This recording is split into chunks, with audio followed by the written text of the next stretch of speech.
আজ থেকে সারা দেশে টিসিবির পণ্য বিক্রি কার্যক্রম শুরু। রাজধানীর আগারগাঁওয়ে এই কার্যক্রমের উদ্বোধন করেন বাণিজ্যমন্ত্রী খন্দকার আব্দুল মুক্তাদির।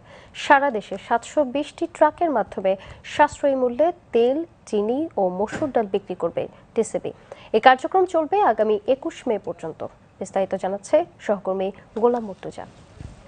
ঈদুল আজহাকে সামনে রেখে নিম্ন ও মধ্য আয়ের মানুষের জন্য সাশ্রয়ী মূল্যে নিত্য প্রয়োজনীয় পণ্য বিক্রি শুরু করেছে trading corporation of Bangladesh TCB.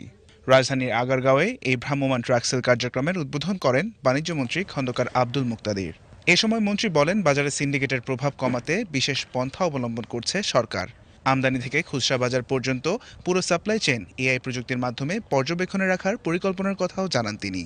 একই সঙ্গে টিসিবির কার্যক্রমে স্বচ্ছতা বাড়াতে প্রশ্নহীন পদ্ধতিতে উপকারভোগী নির্বাচন ও ডিলারশিপ ব্যবস্থার উদ্যোগের কথাও তুলে ধরেন মন্ত্রী।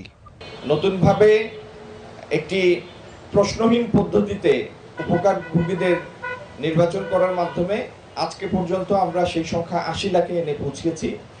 আরও ২০ লাখকে সেই তালিকার মধ্যে অন্তর্ভুক্ত করা হবে। টিসিবির তথ্য অনুযায়ী আগামী ২১ মে পর্যন্ত শুক্রবার ছাড়া ১০ দিন সারা দেশে মোট ৭২০টি ট্রাকের মাধ্যমে বিক্রি করা হবে ভোজ্য তেল, চিনি ও মসুর ডাল। প্রতিদিন প্রতিটি ট্রাক থেকে ৪০০ জন ভোক্তা পণ্য কিনতে পারবেন।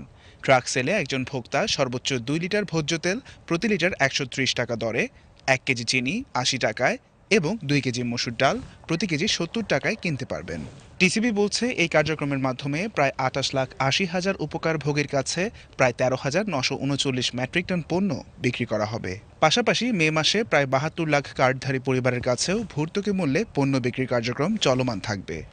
ঈদের আগে নিত্যপণ্যের বাজারে স্বস্তি ফেরাতে সরকারের এই উদ্যোগ সাধারণ মানুষের জন্য কিছুটা হলেও সহায়ক হবে বলে আশা সংশ্লিষ্টদের। গোলাম মুর্তুজা, বিটিভি নিউজ, ঢাকা।